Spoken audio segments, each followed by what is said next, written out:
আজ আমাদের আলোচ্য প্রসঙ্গ ভক্তি তত্ত্ব।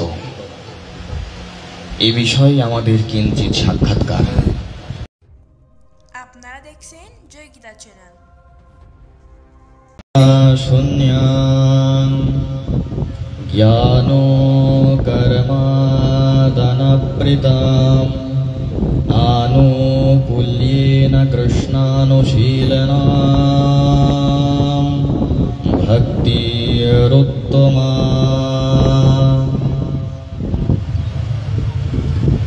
কলিপাবনাবতার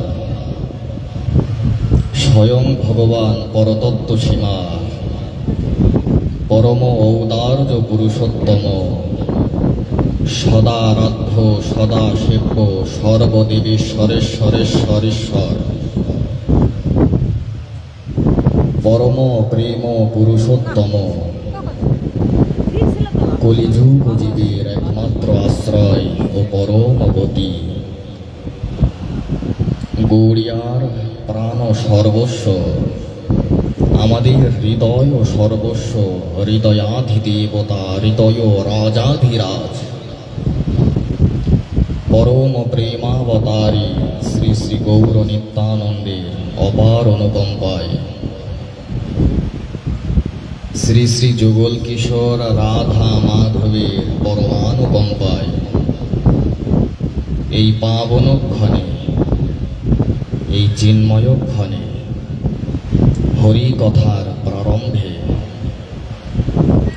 অস্মদীয় শ্রী শ্রীল গুরু মহারাজের রাতুল ও আতুল পদতলে পড়ার উপনতি তৎসহ শ্রীল গুরু মহারাজের একান্ত ঐকান্তিক কৃপাকণা প্রার্থনা করি।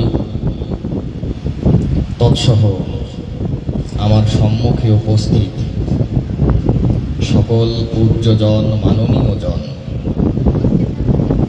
সকল শ্রদ্ধাভাজন জন, সকল গুরুজন, সমস্ত পূজনীয় জন, পিতৃমণ্ডলী, মাতৃমণ্ডলী, সমস্ত ভক্তবৃন্দের চরণ কমল বারংবার বন্দনা করি। বলছি দাদা, সাউন্ডটা একটু চিকন করুন, একটু বেশি মোটা হয়ে গেছে। শ্রী রাধে।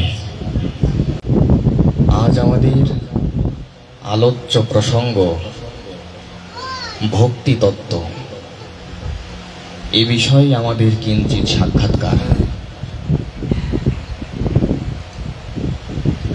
আমাদের শ্রীল রূপ গোস্বামী চরণ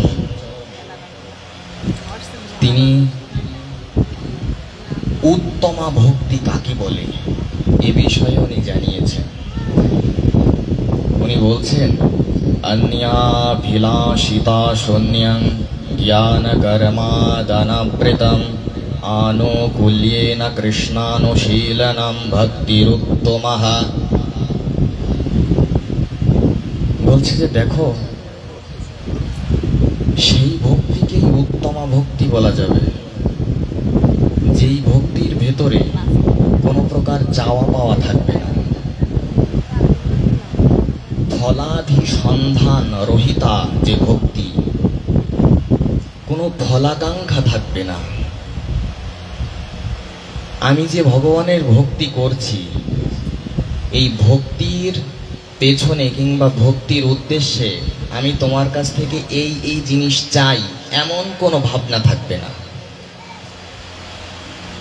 যদি এমন ভাবনা নিয়ে কোনো বাসনা না নিয়ে যদি আমরা ভগবানের ভজন করতে পারি, হয়তো ভগবানের সেবা করছি,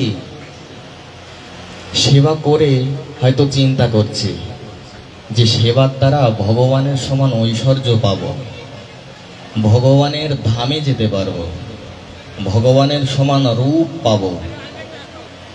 এই যে চাওয়া, আমি যে তার সেবা করছি, পূজা করছি, এই যে পূজার পেছনে একটা চাওয়া থেকে যাচ্ছে, এই চাওয়াটা যতদিন পর্যন্ত থেকে যাবে ততদিন আমার ভক্তিকে শুদ্ধা ভক্তি কিংবা উত্তমা ভক্তি বলা যাবে না। অন্যাভিলাষিতা শূন্যং জ্ঞান কর্ম দানাবৃতম, যেখানে জ্ঞান এবং কর্ম অনাবৃত থাকবে। জ্ঞান কর্ম দানাবৃতম আনুকূল্যেন কৃষ্ণানুশীলনম, বলছেন এইরূপ চিন্তা নিয়ে অনুকূলভাবে শাস্ত্রে যেভাবে বলা হয়েছে ভগবানের সেবা, সেই শাস্ত্রে বর্ণিত শাস্ত্রানুসারে শাস্ত্রানুযায়ী যদি আমরা ভগবানের সেবা করতে পারি, সমস্ত কামনা বাসনা রহিত হয়ে, সমস্ত কামনা বাসনা শূন্য হয়ে, সমস্ত চাওয়া পাওয়ার ঊর্ধ্বে যে যদি আমরা ভগবানের ভজন করতে পারি, তো বললেন তাকেই বলা হবে উত্তমা ভক্তি। এই উত্তমা ভক্তির দ্বারাই আমরা ভগবানের একান্ত প্রিয়ভাজন হতে পারব। আমাদের সেই উত্তমা ভক্তির স্তরে আমাদের পৌঁছাতে হবে। আচ্ছা, এই যে আজ আমাদের আলোচ্য প্রসঙ্গ ভক্তি তত্ত্ব, অনেকেই বলতে পারে সনাতন ধর্মের প্রধান এবং আদি ধর্মগ্রন্থ তো বেদ, সেই বেদে এই ভক্তি তত্ত্ব বিষয়ে কি কিছু বলা আছে? আমরা যে ভক্তি করব, ভজন করব, এ বিষয়ে আমাদের বেদ কি কিছু বলেছেন? এই বেদেও আমাদের এই ভক্তির প্রমাণ দেওয়া আছে। গোপাল তাপনী উপনিষদে, যাকে গোপাল তাপনী শ্রুতিও বলা হয়, সেখানে বলছে সচ্চিদানন্दैकरसे ভক্তি যোগে তিষ্ঠতি। সেই যে পরব্রহ্ম শ্রীকৃষ্ণ, তিনি ভক্তি যোগেই অবস্থান করেন, তিনি ভক্তি যোগেই তিষ্ঠিত, অধিষ্ঠিত। এটা বেদের প্রমাণ। বেদও আমাদের এই কথাই বলছে যে ভক্তি হচ্ছে সেই শ্রীকৃষ্ণকে বশ করার, বশীভূত করার সব থেকে সর্বাধিক সহজ উপায়। শুধু কি তাই, জীব গোস্বামী চরণ তিনিও জানিয়েছেন, জীব গোস্বামী কর্তৃক রচিত যেই ষট সন্দর্ভ, তার প্রীতি সন্দর্ভে আমরা পেয়ে থাকি। এটা বেদের প্রমাণ। কি প্রমাণ?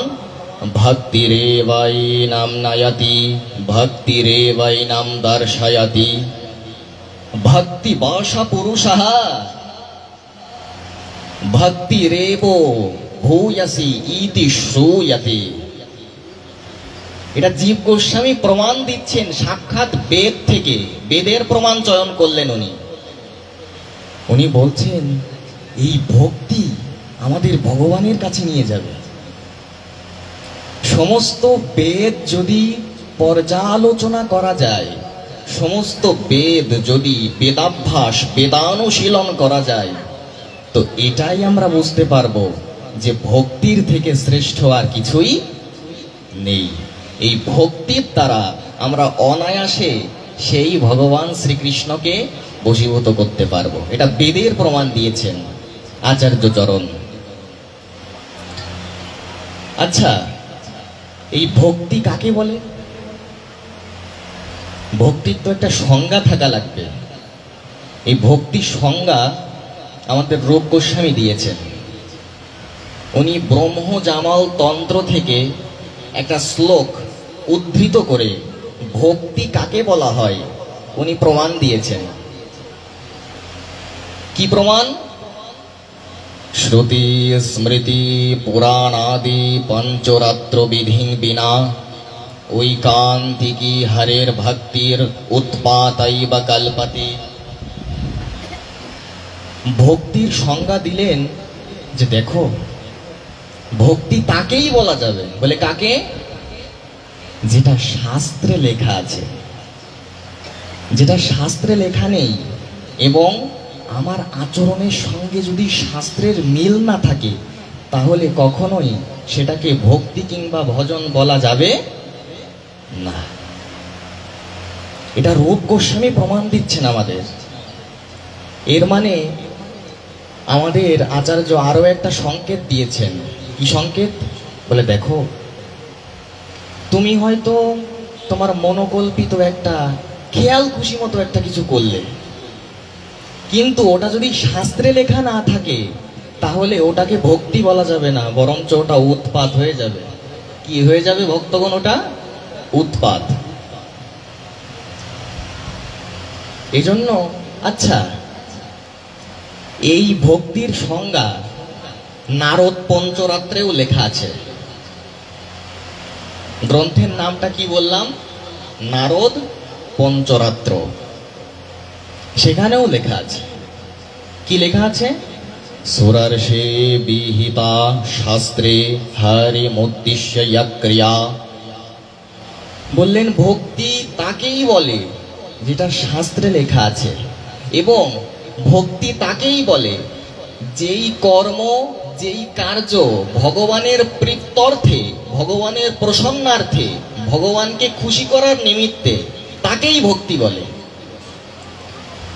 যদি আমার নিজের সুখার্থে আমি কিছু করি তাকে ভক্তি বলা যাবে না। যদি আমার কার্যের উদ্দেশ্য যদি ভগবৎ সন্তোষ হয়, যদি হরি তোষণার্থে, যদি আমার অখিল চেষ্টা, এজন্যই তো বলছেন কৃষ্ণ সুখৈক তাৎপর্যময়ী সেবা। সেবাটা হতে হবে শ্রীকৃষ্ণের সন্তোষার্থে, তোষণার্থে, প্রীত্যর্থে। যদি ভগবানের সন্তুষ্টির উদ্দেশ্যে আমার কার্য হয় তাকেই ভক্তি বলা যাবে, এবং যেটা শাস্ত্রে লেখা আছে।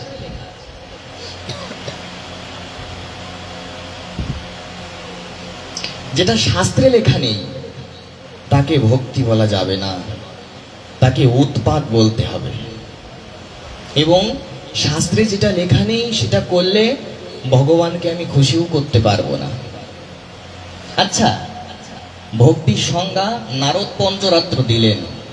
এছাড়াও শাণ্ডিল্য ভক্তি সূত্রেও ভক্তির সংজ্ঞা দেওয়া আছে, যে ভক্তি কাকে বলে।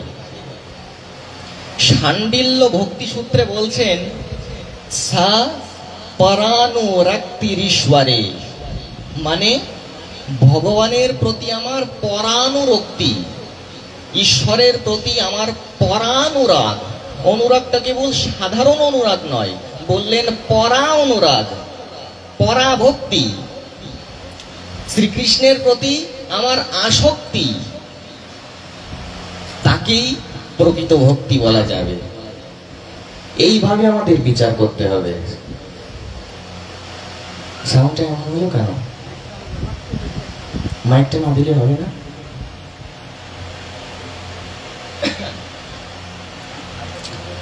দেখুন,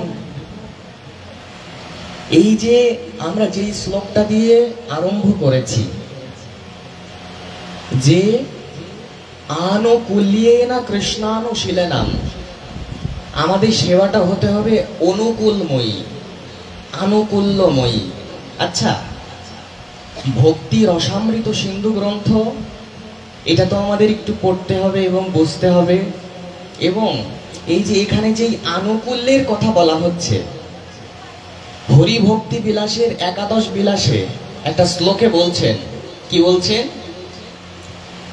আনুকূল্যস্য সংকল্পঃ প্রাতিকূল্যস্য বর্জনম রক্ষিষ্যাতীতি বিশ্বাসো গোপ্তৃত্বে বরণম তথা আত্মনিক্ষেপকর্পণ্যে ষড়বিধা শরণাগতিঃ। হরিভক্তি বিলাসে বলছে 6 প্রকার শরণাগতি হয়।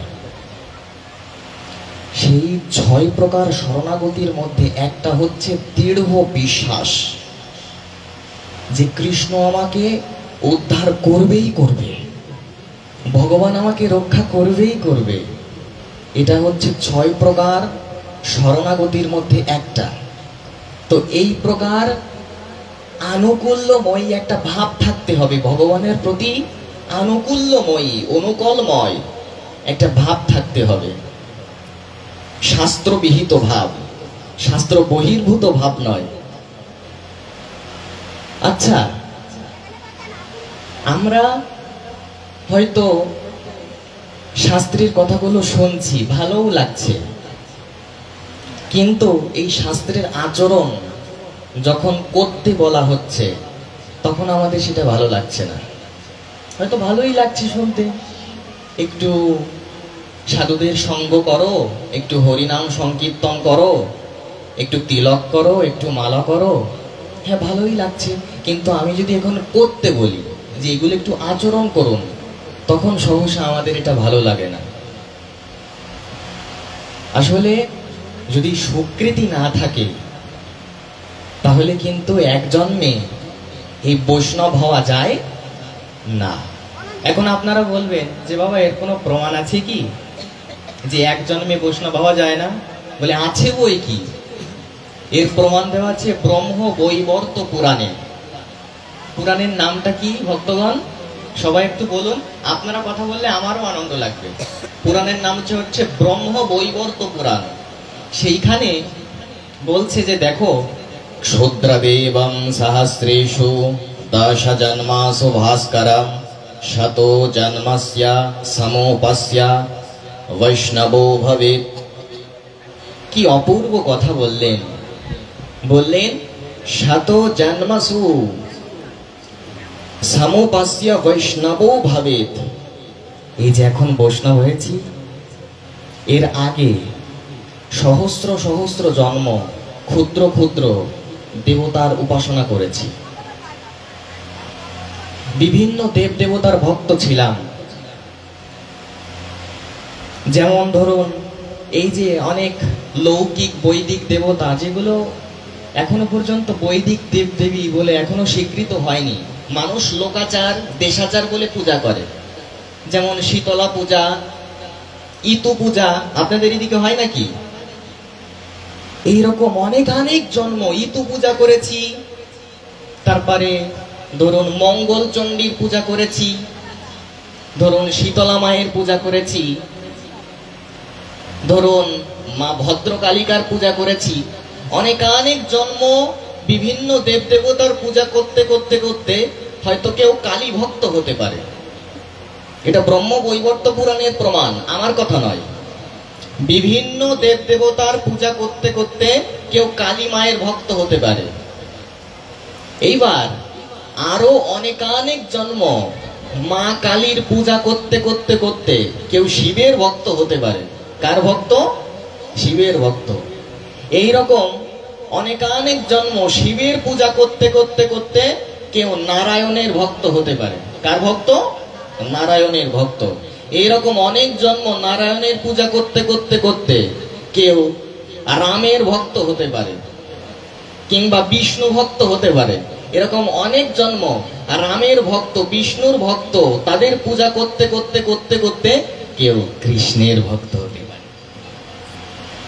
শুধু তাই নয়, এইখানেই নয়, বললেন এরকম অনেক জন্ম কৃষ্ণ পূজা করতে করতে করতে কেউ আমাদের সর্বাবতারী শ্রীমন মহাপ্রভুর ভক্ত হতে পারে।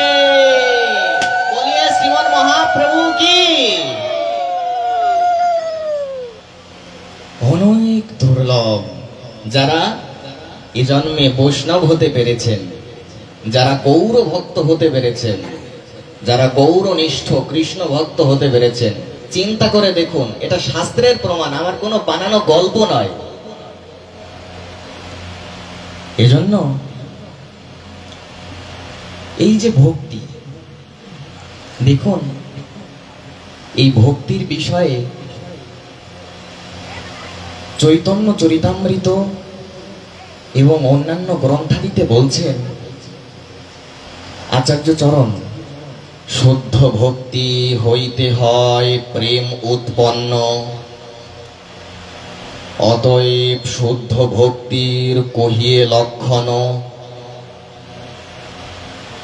শুদ্ধ ভক্তি থেকেই প্রেমের উৎপন্ন হয়। যদি আমরা ভগবানের চরণে প্রেম লাভ করতে চাই তাহলে আমাদের সর্বপ্রথমে দরকার শুদ্ধ ভক্তি। সর্বপ্রথমে কি দরকার ভক্তগণ?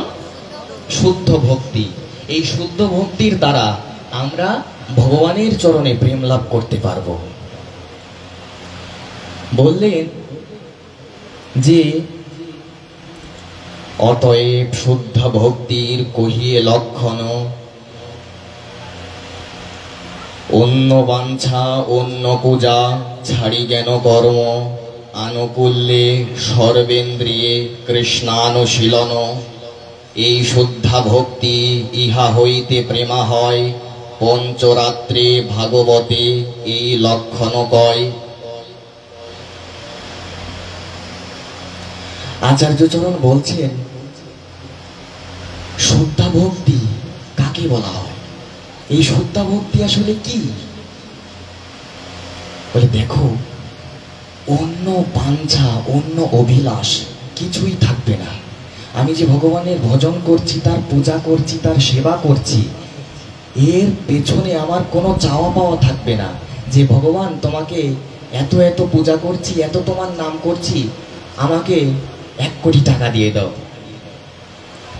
আমার গাড়ি চাই, আমার বাড়ি চাই, আমার মোবাইল চাই, স্মার্টফোন চাই, আমার সুন্দরী স্ত্রী চাই, আমার ধন সম্পত্তি চাই, প্রভাব প্রতিপত্তি চাই, প্রশংসা চাই।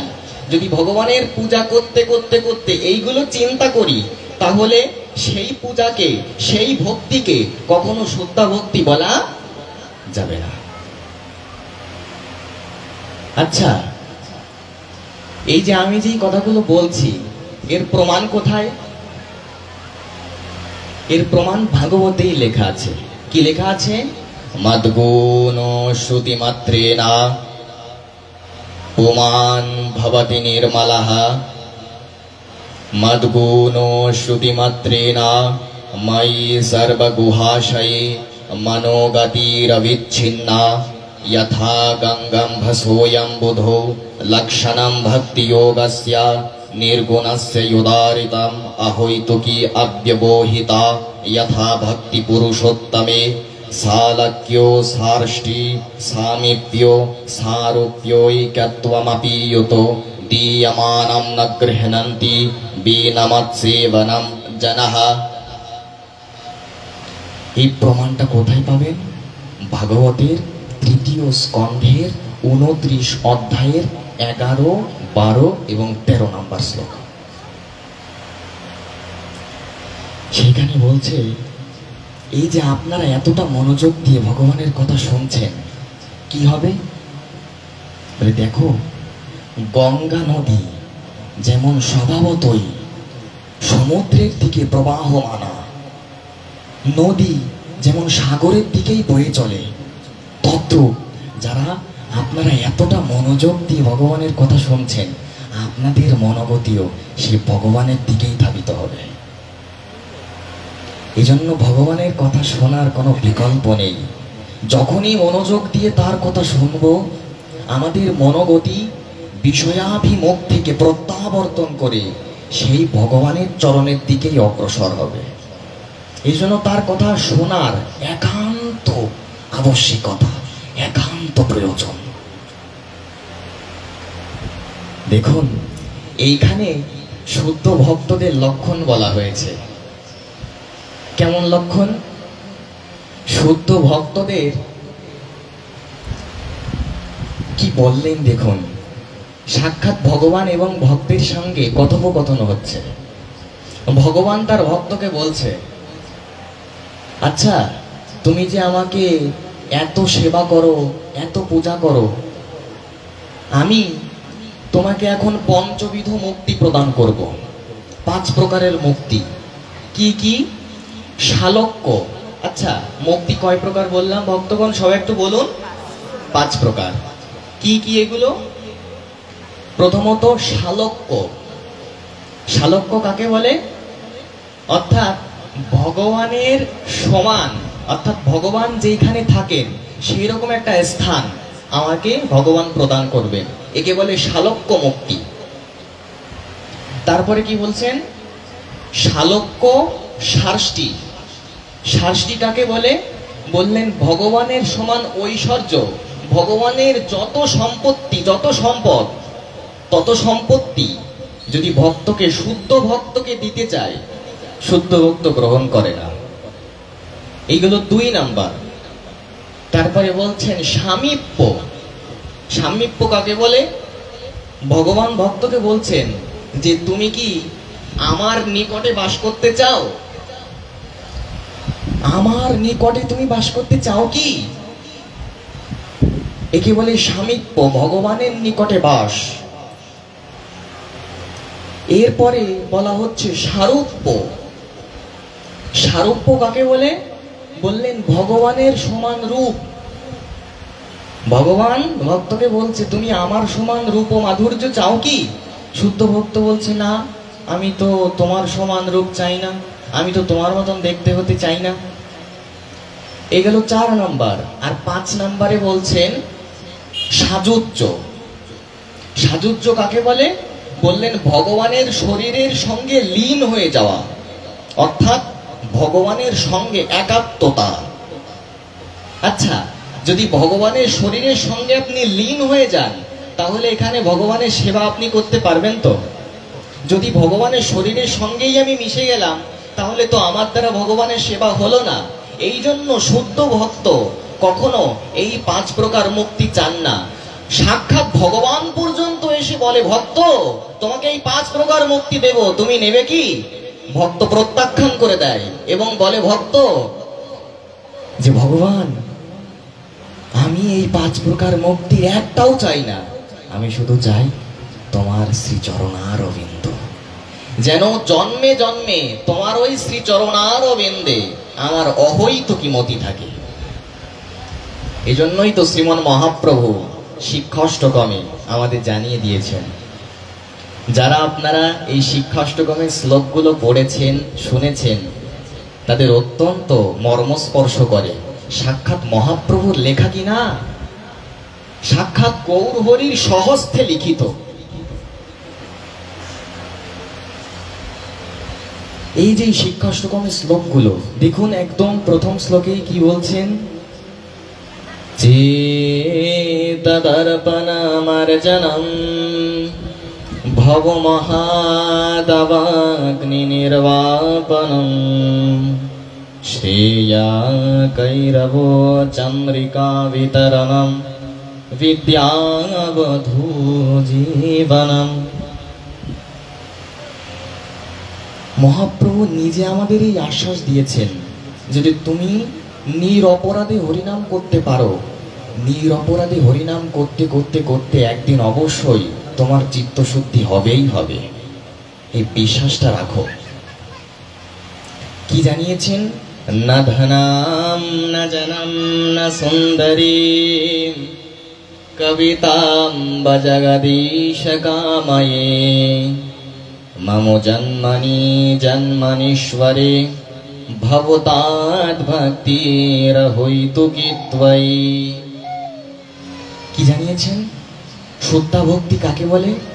মহাপ্রভু যেন বলে উঠলেন, আরে অনেক জন্ম মা দুর্গার সম্মুখে যে বলেছ, ধনাং দেহি যশং দেহি গুণবতী ভার্যাং দেহি পুত্রাং দেহি, অনেক অনেক জন্ম মা দুর্গার সম্মুখে যে বলেছ, মা আমাকে ধন সম্পত্তি দাও, আমাকে পুত্র দাও, আমাকে অনেক অনেক টাকা দাও, আমাকে সুন্দরী স্ত্রী দাও, অনেক অনেক চাওয়া, অনেকবার পুষ্পাঞ্জলি দিয়েছ, অনেকবার অঞ্জলি দিয়েছ, মা দুর্গার কাছে বলেছ, মা কালীর কাছে বলেছ।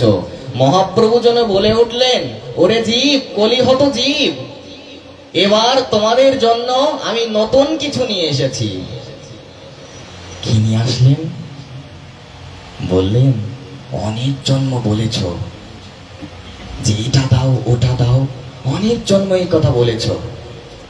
মহাপ্রভু এবার আমাদের জন্য আনলেন যে আর কিছু চাই না, একমাত্র তোমার শ্রীচরণ সেবাই চাই, যেন জন্মে জন্মে তোমার চরণে আমার অহৈতুকী ভক্তি হয়, এটা ছাড়া আমি আর কিচ্ছু চাই না। মহাপ্রভু আমাদের জন্য এই সংবাদ নিয়ে আসলেন, কিচ্ছু চাই না। একেই বলে সত্যা ভক্তি। যদি আমি ভক্তিও করছি, পূজাও করছি, আবার বিভিন্ন জিনিস চাইছি, তাহলে তখন তাকে আর শুদ্ধ ভক্তি বলা যাবে কি না। দেখুন, এই যে শ্রদ্ধা ভক্তি, এ প্রসঙ্গে চৈতন্য চরিতামৃতে শ্রী রূপ শিক্ষায় আমাদের আচার্যচরণ জানিয়েছেন। কি জানিয়েছেন? ব্রহ্মাণ্ড ভ্রমিতে কোনো ভাগ্যবান জীব গুরু কৃষ্ণ প্রসাদে পায় ভক্তি লতা বীজ। মালি হইয়া করে সেই বীজ আরোপণ, শ্রবণ কীর্তন জলে করয়ে সিঞ্চন। উপাযায়ে বাড়ে পাতা ব্রহ্মাণ্ড ভেদি যায়, বিরজা ভেদি তবে বৈকুণ্ঠেতে যায়। পরব্রহ্ম পায় তবে তদুপরি শ্রী গোলক বৃন্দাবন। তদুপরি শ্রী গোলক বৃন্দাবনে যায়, শ্রীকৃষ্ণ চরণ কল্প বৃক্ষে করয় আহরণ। কি অপূর্ব এই পয়ারগুলো! যদি এইগুলোর একটু মর্মার্থ মর্মানুভূতি যদি একটু মাত্র স্পর্শ করে, অত্যন্ত আনন্দ পাবেন। যদি বৈষ্ণব অপরাধ উঠে হাতি মাথা, উপারে বা ছিন্ডে তার সখি যায় পাতা। তবে যত্ন করি মালি করে আবরণ, অপরাধ হস্তি জয়ছে না হয় উদ্গম। কি অপূর্ব পয়ারগুলো! বলা হচ্ছে যে দেখো, শ্রদ্ধা ভক্তি করতে যে একটা জিনিস কিন্তু খুব লক্ষ্য রাখতে হবে, সেটা হচ্ছে বৈষ্ণবাপরাধ। যদি কোনোভাবে বৈষ্ণবাপরাধ হয়ে যায়, তাহলে শ্রী গুরু মহারাজ আমাকে যখন দীক্ষা প্রদান করেছিলেন, ওই দীক্ষা প্রদানের সময় আমার হৃদয়ে একটা বীজ বপন করে দিয়েছিলেন। ওই দীক্ষা মন্ত্র কর্ণ দিয়ে হৃদয়ে প্রবিষ্ট করলেন।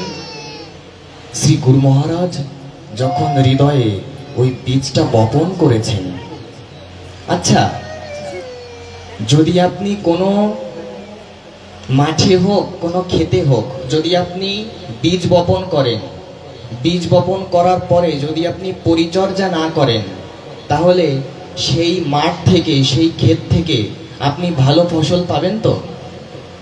ভালো ফসল পেতে হলে অবশ্যই পরিচর্যার দরকার আছে কিনা মায়েরা?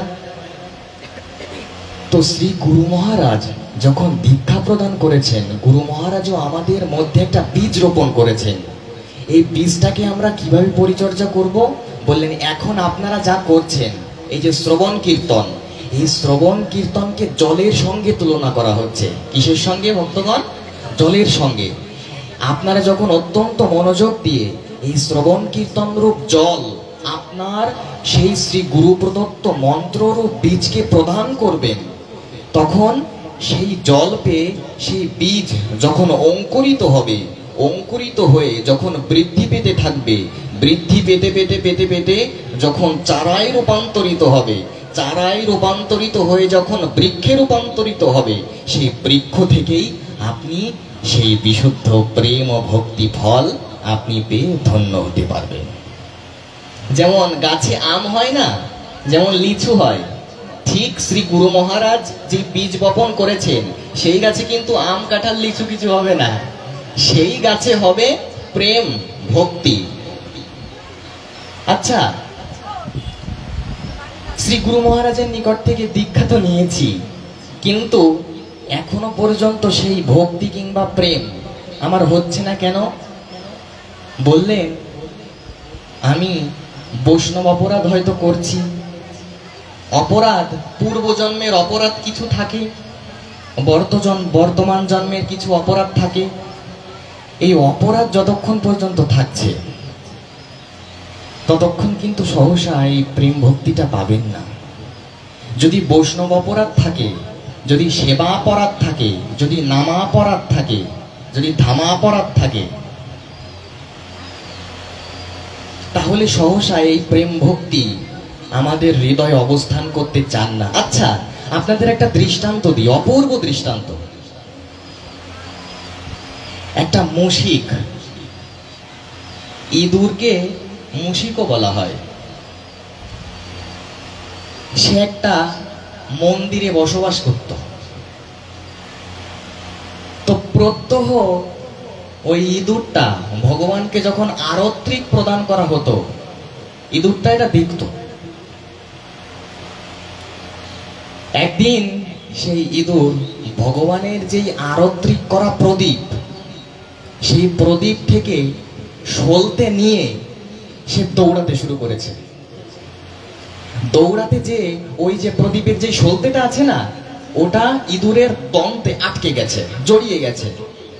এখন ইঁদুরটা মুখ শুধু ঘোরাচ্ছে, ওই যে আগুনের ওই শিখাটা সলতের মধ্যে থেকে গেছে বলে ওই যে ও মুখ নাড়াচ্ছে, ওর ওই আগুনের স্পর্শ হচ্ছে আর ওর যন্ত্রণা হচ্ছে, যেন ও পুড়ে যাবে। এই জন্য ও নাড়াচাড়া করছে মুখটা। এই নাড়াচাড়া করতে করতে করতে অনেকটা আরতির মতো হয়ে গেছে। ভগবানকে আরতি করতে গেলে যেমন ঘুরে যায় না, ওই যে এরকম মুখটা নাড়াতে নাড়াতে নাড়াতে অনেকটা আরতির মতো হয়ে গেছে। ভগবান প্রকট হয়ে আশীর্বাদ করে ওকে পরে জন্মে এক মহিষী রাজকন্যার ঘরে জন্ম দিয়ে দিলেন। আচ্ছা, এখন আপনারা প্রশ্ন করতে পারেন যে বাবা, ইঁদুরটা এই যে ভগবানের প্রদীপের সলতে এই যে এইভাবে নিয়ে চলে আসলো, এটা তো অপরাধ। হ্যাঁ, এটা অপরাধ, 100 বার এটা অপরাধ। কিন্তু দেখুন, ভগবান ওর অপরাধ নিলেন না। ভগবান কতটা করুণাময়। ওর কিন্তু ও কি বোঝে যে ভগবানকে কি আরতি দিতে হয়, ভগবানকে কি করতে হয়? ও শুধু নিজের প্রাণ রক্ষার জন্য একটু মুখটা নাড়াচাড়া করেছে, এতেই ভগবানের আরতি হয়ে গেল। আর ভগবান তাকে আশীর্বাদ করে পরে জন্মে রাজকন্যার গৃহে রাজার কন্যা রূপে জন্মদান করে দিলেন। এতটা করুণাময় সেই শ্রী ভগবানের, এতটা কারুণ্য।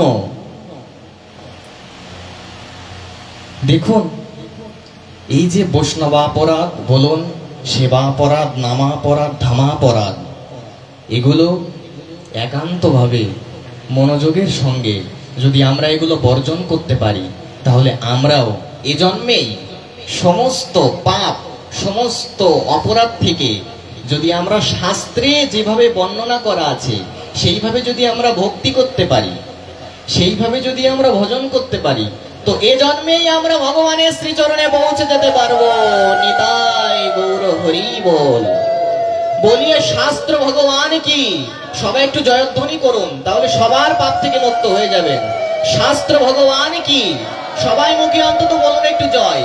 বলিয়ে বেদ মাতা কি, বলিয়ে সপ্ত মাতা কি, বলিয়ে ব্রাহ্মণ বৈষ্ণব কি, বলিয়ে ভাগবত ভগবান কি, বলিয়ে শ্রীমন মহর্ষি বেদব্যাস কি, বলিয়ে অনন্ত কোটি বৈষ্ণব বৃন্দ কি, বলিয়ে হরিনাম সংকীর্তন কি, বলিয়ে নবদ্বীপ চন্দ্র শ্রীমন মহাপ্রভু কি।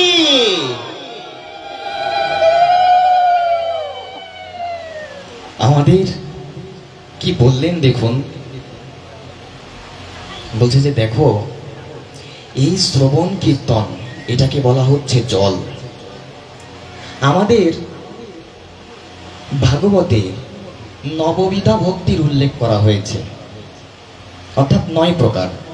সপ্তম স্কন্ধের 5ম অধ্যায়ের 23 সংখ্যক শ্লোকে কি বলা হচ্ছে? শ্রবণম কীর্তনম বিষ্ণোঃ স্মরণম পাদসেবনম অর্চনম বন্দনম দাস্যম সাখ্যম আত্মা নিবেদনম। ভাগবতে এই সপ্তম স্কন্ধের এই প্রমাণে বলছেন 9 প্রকার ভক্তি রয়েছে। কত প্রকার ভক্তগণ? 9 প্রকার। তার মধ্যে সর্বপ্রথম ভক্তি হচ্ছে শ্রবণ। এখন আপনারা যেটা করছেন এটা হচ্ছে সেই 9 প্রকার ভক্তির প্রথম স্তর। সর্বপ্রথম হচ্ছে ভগবানের কথা শোনা। এই শ্রবণের দ্বারাই আমাদের চিত্ত নির্মল হবে। সাধুর সেবা, বৈষ্ণবের সেবার দ্বারাই, হরিনামের দ্বারাই, ভাগবতের দ্বারাই আমাদের চিত্ত নির্মল হবে। আমাদের চৈতন্য শতকমে মহাপ্রভুর পার্ষদ সার্বভৌম ভট্টাচার্য, নামটা কি বললাম ভক্তগণ? সার্বভৌম ভট্টাচার্য। তিনি যখন মহাপ্রভুর ষড়ভুজ রূপ দর্শন করলেন, অর্থাৎ মহাপ্রভু 6টা হাতে নিজেকে প্রকাশ করলেন, তখন এই সার্বভৌম ভট্টাচার্য 100 শ্লোক লিখে ফেললেন। কতগুলো ভক্তগণ? 100। সেই 100 শ্লোক লিখে মহাপ্রভুকে বন্দনা করলেন। সেই 100 শ্লোকের মধ্যে উনি এই 100 শ্লোক সমন্বিত যে গ্রন্থ, সেই গ্রন্থের নাম দিলেন শ্রী শ্রী চৈতন্য শতকম।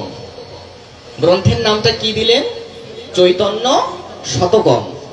সেই চৈতন্য শতকমের একটা শ্লোকে বলছেন, পতিতাম দুর্গতম দৃष्ट्वा বৈষ্ণবা লোক পাবনঃ করৌ ধৃত্বা হরের নাম याचन्ति কৃপয়া কলো। এই যে আপনাদের বাড়িতে আজ এত সাধু, এত বৈষ্ণবের আগমন, বললেন সাধারণ মানুষ তীর্থে যায় কেন? পবিত্র হওয়ার জন্য, পাপ থেকে মুক্ত হওয়ার জন্য, সমস্ত পাপ থেকে মুক্ত হওয়ার জন্য, শুদ্ধ হওয়ার জন্য। তাই কিনা ভক্তগণ? একজন সাধারণ মানুষ তীর্থে যায় কেন? তীর্থ পরিভ্রমণে যায় কেন? নিশ্চয়ই পবিত্র হওয়ার জন্য, পাপ থেকে মুক্ত হওয়ার জন্য। কিন্তু আপনাদের বাড়িতে যেই গৃহস্বামী আজ এত পাবন অপ্রাকৃত দিব্যাতি দিব্য আয়োজন করেছেন, এই যে আপনাদের গৃহশ্রী অঙ্গনে এত বৈষ্ণবের আগমন, বললেন কোন বৈষ্ণব যদি কোনো তীর্থে যায়, তো বৈষ্ণবের এত ক্ষমতা যে সে তীর্থকেও পবিত্র করে দিতে পারে। এত অপার মহিমা বৈষ্ণবের। বৈষ্ণব তীর্থকেও পবিত্র করার সামর্থ্য রাখে। আজ এই গৃহ অঙ্গন পবিত্র হলো, এই গৃহ শ্রী অঙ্গন পাবন হলো, এই গৃহের বসবাসকারী ভক্তবৃন্দ তাদের শুদ্ধি হলো, তারা পবিত্র হলো, তাদের সবার প্রভূত কল্যাণ হবেই হবে, এটাও নিশ্চিত রূপে জানতে হবে। কারণ এটা ভাগবতের প্রমাণ। अतो अत्यान्तिकं क्षेमं पृच्छामो भवतो नघा संसारे अस्मिन् क्षणार्धोऽपि सत्संगः सेवधीर नृणाम। ভাগবতের 11 স্কন্ধের 2য় অধ্যায়ের 30 সংখ্যক শ্লোক। এই যে আপনাদের বাড়িতে, এবং এটা তো অন্নপ্রাশন উপলক্ষে, এই কলিযুগে না, এই যে আপনারা যে আয়োজনটা করেছেন, এই যে অন্নপ্রাশন বলুন, মৃত্যুবার্ষিকী বলুন, সাধ উপলক্ষে বলুন, এই যে দশবিধ আমাদের যে সনাতনী সংস্কার, এগুলোর উদ্দেশ্যে আমাদের কল্যাণের জন্য এই যে ভাগবত পাঠ দেওয়া, এটাই কলিযুগে অত্যন্ত দুর্লভ। এই যে আপনারা আপনাদের গৃহশ্রী অঙ্গনে এই ভাগবতের আয়োজন করেছেন, শ্রী হরি কথামৃতের আয়োজন করেছেন, বুঝতে হবে এটা আপনাদের এক জন্মে সৌভাগ্য সুকৃতির দ্বারা হয়নি, এটা কোটি জন্মে সুকৃতি থাকলেই সম্ভব। এই যে অন্নপ্রাশন উপলক্ষে যে অপ্রাকৃত আয়োজন, আচ্ছা আপনাদের কাছেই বলি, কজন করে? অন্নপ্রাশন উপলক্ষে মানুষ তো তার প্রতিবেশী বলুন, আত্মীয় স্বজন বলুন, তাদেরকে ডেকে ডেকে অমেধ্য ভক্ষণ করায়। অন্নপ্রাশন উপলক্ষে বলুন, কিংবা আমাদের যেই সনাতনী সংস্কার শ্রাদ্ধানুষ্ঠান বলুন, সেগুলোকে মানুষকে নেমন্তন্ন করা হয় কি বলে? তোমার নেমন্তন্ন রইল, মৎস্যমুখ করে আসবে, নাকি? এই তো বলে, তোমার নেমন্তন্ন থাকলো, মৎস্যমুখ করে এসো। অন্নপ্রাশন উপলক্ষে আমরা এই কলিযুগের মানুষ কতজন করে এই ভাগবতের আয়োজন? কত মানুষের এই রকম স্বীকৃতি থাকে যে ভাগবতের আয়োজন করতে পারে?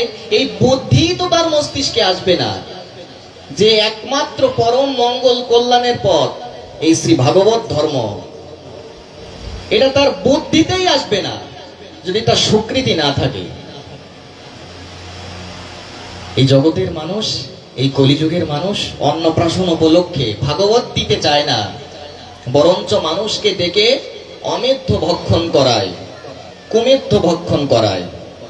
কিন্তু এই গৃহস্বামী যাদের এত জন্মার্জিত, অনেকানেক জন্মার্জিত সৌভাগ্য সুকৃতির দ্বারা এই ভাগবতের আয়োজন যারা করতে পেরেছেন, আপনাদের সবার প্রতি এই প্রার্থনা যে তাদের জন্য সর্বাঙ্গীন মঙ্গল হয়। নিতাই গৌর হরি বল।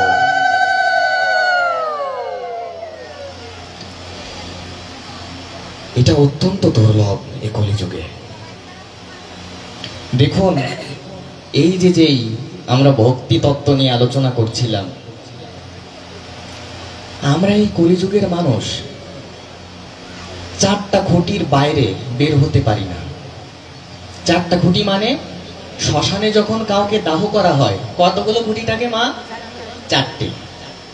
আমাদের সবার মুখস্থ, কিন্তু চৈতন্য চরিতামৃতে কি বলছে দেখুন, অজ্ঞান তমের নাম কহিয়ে কৈতম, ধর্ম অর্থ কাম মোক্ষ বাঞ্ছা আদি সব, তার মধ্যে মোক্ষ বাঞ্ছা কৈতব প্রধান, যাহা হইতে কৃষ্ণ ভক্তি হয় অন্তর্ধান।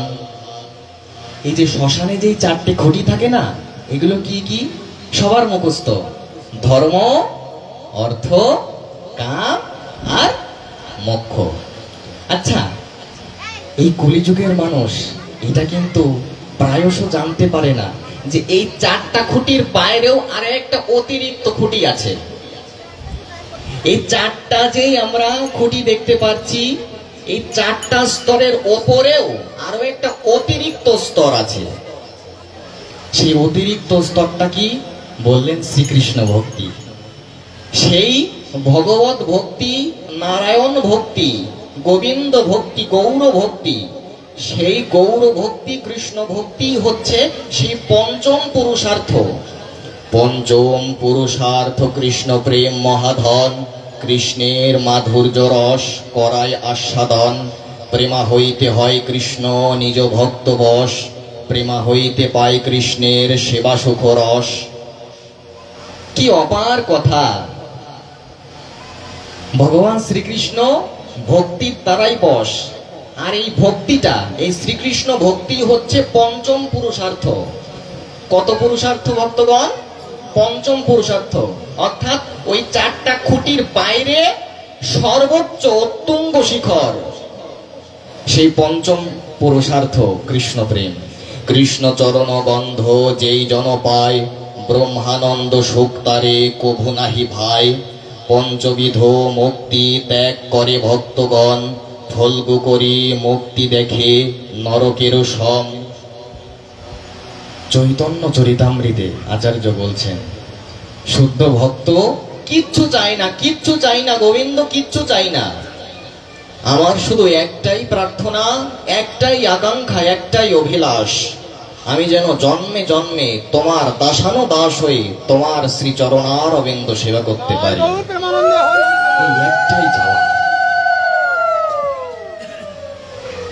তবে ওই যে বললাম, আচ্ছা আপনারা যদি বলেন যে বাবা তুমি তো ভালো প্রশংসা করছো, তোমাকে এই বাড়িতে গৃহস্বামী পাঠিয়ে এনেছে বলে তুমি একটু প্রশংসা করছো তাদের, বললেন না, আমি তাদের প্রশংসার দ্বারা ফোলাচ্ছি না।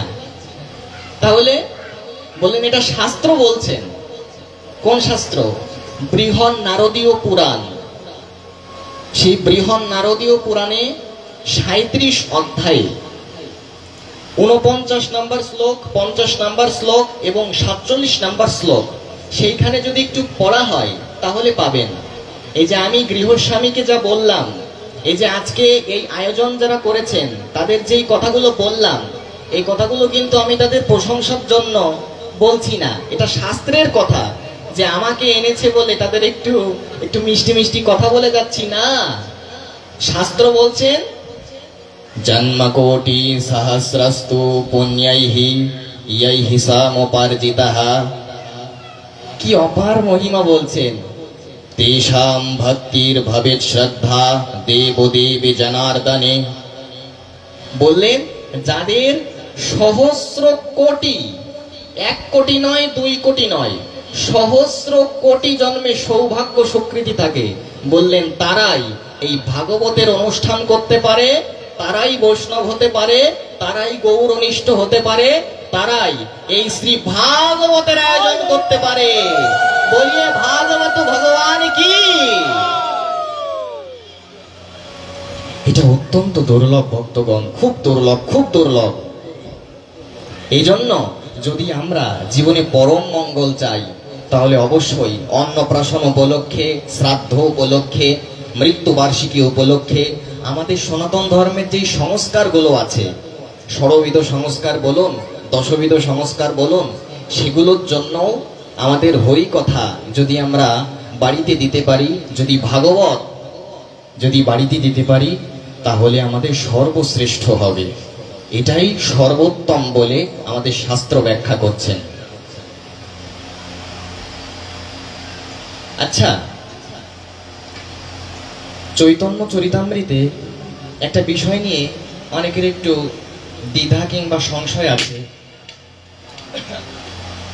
যে চৈতন্য চরিতামৃতে এক জায়গায় বলছেন, বহু গ্রন্থ পড়িলে চিত্তে বিভ্রম হয়, সাধ্য সাধন তত্ত্ব না হয় নিশ্চয়। এইখানে এই পয়ারটা তারা হয়তো ঠিক মতন বুঝতে পারে না। অনেকেই মনে করে যে এইখানে চৈতন্য চরিতামৃতে বলছেন বহু গ্রন্থ পড়লে চিত্তে বিভ্রম হয়, বহু গ্রন্থাভ্যাস করলে চিত্তে বিভ্রম হয়। আচ্ছা, এখানে বহু গ্রন্থ বলতে কি বোঝানো হয়েছে? বহু গ্রন্থ বলতে এখানে ভক্তি বিমুখ গ্রন্থ বলা হয়েছে, যেই গ্রন্থে মহাপ্রভুর কথা থাকে না, যেই গ্রন্থে গৌরাঙ্গ চন্দ্রকে, শ্রীমন নবদ্বীপ চন্দ্রকে পরম ব্রহ্ম বলা হয়নি, যেই গ্রন্থে শ্রীকৃষ্ণকে পরম ব্রহ্ম বলা হয়নি, সেই গ্রন্থ যদি আমরা অধ্যয়ন করি, তাহলে এটা আমাদের পক্ষে তেমন কল্যাণকর হবে না। কেন জানেন? চৈতন্য ভাগবতে, মহাভারতের একটা প্রমাণ দিয়েছেন। কি প্রমাণ? এই প্রমাণে আমরা স্পষ্ট হতে পারি যে ইয়োদি ব্রহ্মা স্বয়ং বাদেত, যদি ভক্তি বিমুখ গ্রন্থ, যেই গ্রন্থে ভক্তির কথা থাকে না, যেই শাস্ত্রে কৃষ্ণ ভক্তির কথা নেই, গৌর ভক্তির কথা নেই, শ্রীমতী রাধারানীর নাম নেই, শ্রীমতী রাধা ঠাকুরানীর ভক্তির কথা নেই, তার লীলা মাধুর্য নাই, সেই শাস্ত্র, সেই গ্রন্থ যদি সাক্ষাৎ ব্রহ্মাও বলতে আসে, তথাপিও সেই শাস্ত্র কখনো শোনা উচিত নয়, কারণ সেটা ভক্তি বিরুদ্ধ গ্রন্থ। সেই শাস্ত্রই শ্রবণ করতে হবে যে শাস্ত্রে গৌর ভক্তির কথা আছে, রাধা ভক্তির কথা আছে, কৃষ্ণ ভক্তির কথা আছে, বিষ্ণু ভক্তির কথা আছে, রাম ভক্তি, নারায়ণ ভক্তির কথা আছে। সেই শাস্ত্র শুনতে হবে। যদি সেই প্রকার শাস্ত্র আমরা শুনতে পারি, তাহলেই আমাদের প্রভূত কল্যাণ সম্ভব। এই জন্য এইভাবে আমাদের বুঝতে হবে।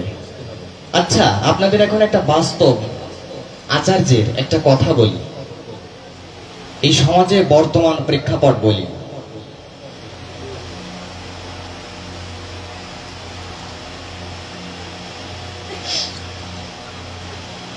আমাদের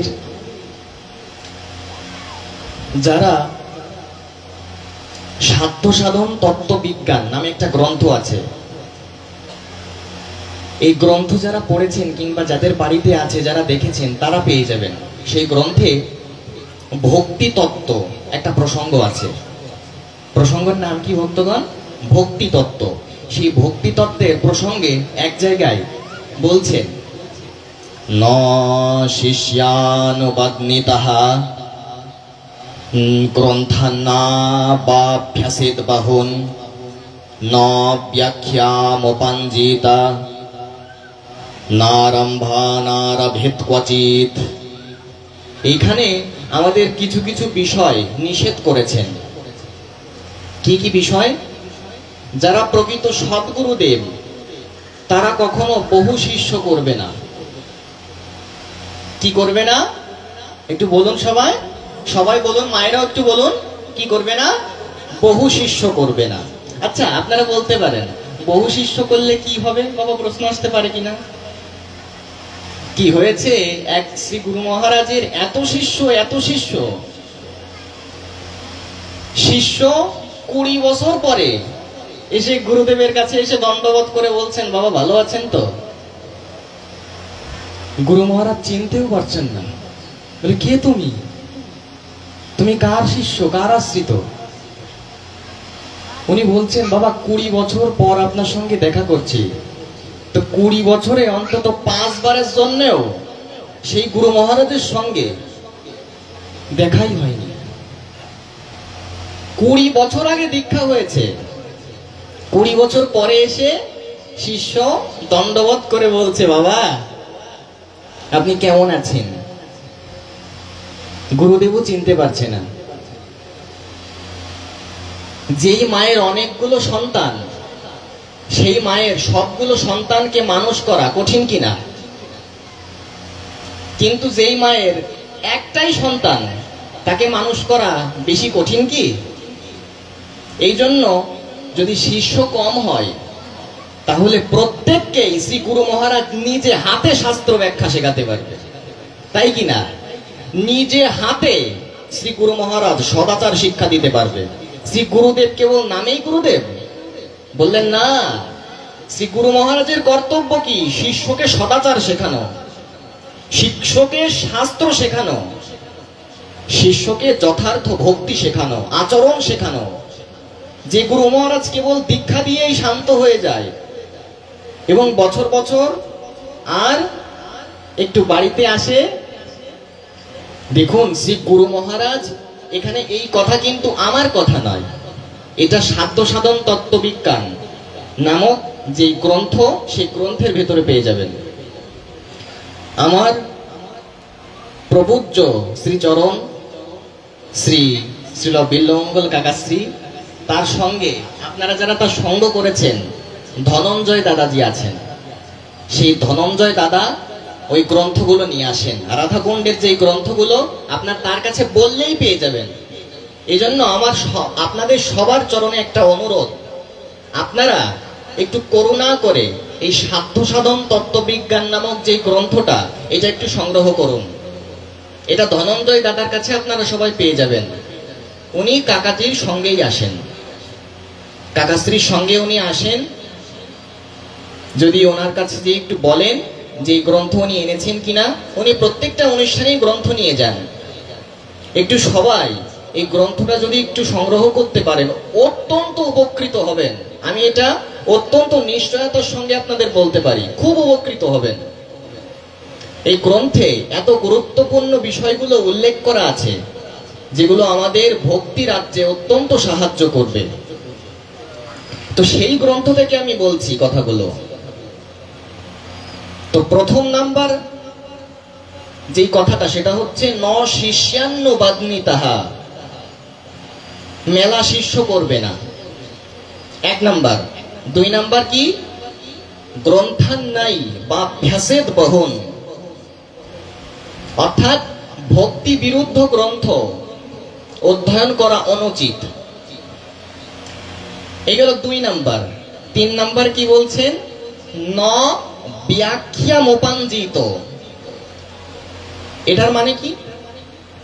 এই যে আমি এখন পাঠ করছি, যদি আমি গৃহস্বামীর সঙ্গে চুক্তি করি, কন্ট্রাক্ট করি, আমি যে আপনার বাড়িতে এসেছি, আমাকে 10,000 টাকা দিতে হবে, আমার গাড়ি ভাড়া দিয়ে দেবেন এখন, কিংবা আমার দক্ষিণা 10,000 টাকা।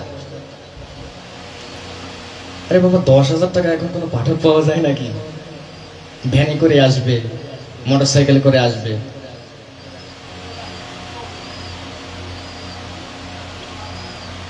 এখন তো যে যাকে আনতে হয় 1050 দিয়ে, তার একটু দাম আছে। যদি আমি এরকম গৃহস্বামীর কাছে এসে বলি, দিতে পারবেন 1050, আমি তার সঙ্গে কথা বলছি এইভাবে, এই যে আজকে পাঠটা করলাম, 50,000-এর একটা পেটি বের করুন নাকি? যদি এই ধরনের কথা বলি, তো বলছেন একেবারেই এটা নিষিদ্ধ, কারণ ন ব্যাখ্যা মোপাঞ্জিত। যারা টাকার বিনিময়ে যারা কীর্তন করে, খুব মনোযোগ দিয়ে শুনবেন, যারা টাকার বিনিময়ে চুক্তি করে, কন্ট্যাক্ট করে যারা কীর্তন পরিবেশন করে, যারা পাঠ করেন, হরি কথা বলেন, এদের মুখের হরি কথা শুনে আপনার কোনো কল্যাণই হবে? এটা আচার্যের প্রমাণ, আমার কোনো প্রমাণ নয়। আমার তো ভেতরে যদি আমি এখন চিন্তা করি যে আমার এই টাকা নিয়ে যেতেই হবে, টাকা না দিলে আমার কীর্তন হবে না, পাঠ হবে না, তাহলে এটা ব্যবসা হয়ে গেল না? এটা ব্যবসা হলো কিনা ভক্তগণ? তা ব্যবসায়িক মানুষের মুখের থেকে কি শুনবো আমি? ওর থেকে বাড়ি বসে 2 মালা জপ করলে লাভ হবে টাকার। আচ্ছা, এখন যদি কেউ বলে যে টাকা নেবে না তো কি করবে, তার সংসার কি তুমি চালাই দিবা? কি প্রশ্ন করবেন এরকম? যদি টাকা না নেয় তার সংসার কি তুমি চালাই দিবা? বাবা বললেন আমি চালাতে কেন যাব, মহাপ্রভু নিজে চালিয়ে দেবেন। আচ্ছা, এটা কেমন কথা? মহাপ্রভুর আবার কি দায় পড়লো সে সংসার চালাই দেবে? কারণ এটা চৈতন্য চরিতামৃত আদি ভক্তি শাস্ত্রের প্রমাণ, আচার্য নিজে প্রমাণ দিচ্ছেন। শ্রীবাস ঠাকুর, এই যে যারা বলে যে আমি তো কীর্তন করতে আসবো, আমার একটা দল আছে, ওই দলের যারা বাজনা বাজায় তাদেরকে একটা অ্যামাউন্ট দিতে হয় নাকি? আমি যদি একা পাঠ করতে আসি তাহলে আমার একার একটা অ্যামাউন্ট তো আছেই, আর যদি আমার সঙ্গে আরো কয়েকজন আসে যাদের বাজনা বাজাতে হবে, যাদের একটু দোয়ার কি দিতে হবে, তাদেরও তো একটা অ্যামাউন্ট দিতে হবে, না হলে তাদের সংসার চলবে কি করে? এখন চৈতন্য চরিতামৃত কি বলছে শুনুন। এই যে যাদের সংসার চালানোর এত চিন্তা, তাদের স্পষ্ট প্রমাণ দিচ্ছেন। শ্রীবাস ঠাকুর মহাপ্রভুকে একটা কলস আর একটা তড়ি দেখিয়ে 3বার হাততালি দিচ্ছে, দিয়ে মহাপ্রভুকে দেখানো মাত্র মহাপ্রভু বলছে কি করছো তুমি এটা? এই হাততালির মানে কি? এই যে কলসের মানে কি? এই যে দড়ি দেখাচ্ছ এর মানে কি? খুব মনোযোগ দিয়ে শুনতে হবে। শ্রীবাস ঠাকুর বলছে, প্রভু আমি একদিন দেখব। মহাপ্রভু তাকে বলছে তুমি তো সারাদিন হরি নাম করো, সারাদিন কীর্তন করো, সারাদিন হরি কথা বলো, তোমার এত বড় সংসার চলে কি করে? এটা মহাপ্রভু নিজে শ্রীবাসকে প্রশ্ন করছেন। শ্রীবাস, তোমার সংসার চলে কি করে? এতজন লোক, এত সদস্য, সারাদিন শুধু কীর্তন হরি কথা, কিভাবে তোমার এত বড় সংসার চলে? শ্রীবাস ঠাকুর তখন বলছে, প্রভু আমি একদিন দেখব, ওই যে 3টা হাততালি, আমি একদিন দেখব যে সারাদিন যে ভগবানের চিন্তা করি, সেই ভগবান আমার কোনো ব্যবস্থা করে কিনা, আমার সংসারের, আমার পরিবারের কোনো খাওয়ার ব্যবস্থা করে কিনা, প্রসাদের ব্যবস্থা করে কিনা, আমি একদিন দেখব। আমি 2য় দিন দেখব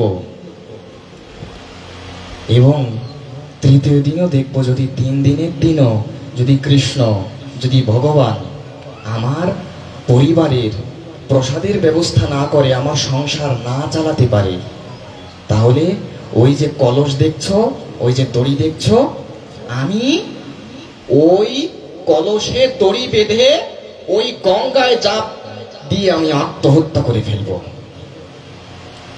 আমার কণ্ঠে সেই দড়ি পেঁচিয়ে ওই কলসে বাঁধিয়ে আমি আমার প্রাণ ত্যাগ করে দেব। আমি এই যে 3টা হাততালির এই অর্থ। আমি একদিন দেখব, 2 দিন দেখব, 3 দিন দেখব। যদি 3 দিনের দিনও না হয় তাহলে আমি আমার প্রাণই রাখবো না। এই শুনে মহাপ্রভু বলে উঠলেন, কি বলিলি, কি বলিলি পণ্ডিত শ্রীবাস? অন্যের অভাবে তোর কি হবে উপবাস? লক্ষ্মী যদি ভিক্ষা করে দাঁড়ে দাঁড়ে, তথাপি দরিদ্র নহিবে তোর ঘরে। আমি তোকে আশীর্বাদ করে দিলাম, যদি লক্ষ্মী দেবীও কোনোদিন ভিক্ষা করে বেড়ায় তো তোর কোনোদিন ভিক্ষা করতে হবে না। এ হচ্ছে মহাপ্রভুর আশীর্বাদ। কেবল যে শ্রীবাসের প্রতি এমন নয়, সমস্ত ভক্তের প্রতি, যারা সেই প্রকার অনন্য চিত্তে ভগবানের শরণাপন্ন, তাদের সংসার নিয়ে তাদের কোনো চিন্তা নেই। এই জন্য যারা এই যে আমি পাঠ করছি, এই পাঠকে, এই কীর্তনকে যারা জীবিকা করেছে, যারা পুঁজি করেছে, যে পাঠ করে টাকা নেব, আমার অনেক অনেক দক্ষিণা চাই, আমার অনেক টাকা চাই, পাঠের বিনিময়ে অনেক টাকা নেব, কীর্তনের বিনিময়ে টাকা নেব, চুক্তি করে নিচ্ছি, বললেন এটাও নিষেধ। এটা কিন্তু আমার কথা নয়, আমি গ্রন্থের নামটা বলেছি। গ্রন্থের নাম হচ্ছে সাধ্য সাধন তত্ত্ববিজ্ঞান, তার ভক্তি তত্ত্বে এই শ্লোকটা পেয়ে যাবেন। এই জন্য কোন প্রকার তার মুখ থেকেই শুনতে হবে যিনি আর অর্থ লোভ, সম্মান লোভ, প্রশংসা লোভ, সমস্ত লোভ পরিত্যাগ করে যারা নিঃস্বার্থে, কোনো প্রকার স্বার্থ নাই, নিঃস্বার্থে যারা কীর্তন করছে। এখন আচ্ছা, আপনি যদি কারোর বাড়িতে পাঠ করতে যান, কিংবা আপনার হয়তো কীর্তনের জন্য আপনাদের আমন্ত্রণ করেছে, সেই গৃহস্থের একটা বিবেক আছে কিনা? নাকি ভক্তগণ, এটা কি বলে দিতে হবে যে আমাকে কিছু দিতে হবে? ওই গৃহস্থের একটা বিবেক আছে যে আমাদের বাড়িতে তো এতগুলো লোক এসছে, আমাদের তো কিছু দেওয়া উচিত। কিন্তু যদি আমি গৃহস্থের ওপর ভরসা না করে যদি মোবাইলে কথা বলে নিচ্ছি আগে থেকেই, পাঠের পরেও নাই কথা বলছি, নাই পাঠের আগে, কীর্তনের আগে মোবাইলে কথা হচ্ছে, যেই বাড়িতে কীর্তনে যাব 50,000 দিতে হবে, বাবা আমার তো এত সামর্থ্য নাই, তাহলে যান পথ মাপেন। এই প্রকার এটাও নিষিদ্ধ। এই জন্য ন ব্যাখ্যামোপাঞ্জিত, কখনো শাস্ত্র ব্যাখ্যা করে কীর্তন করে কখনো অর্থলোভ রাখবে না।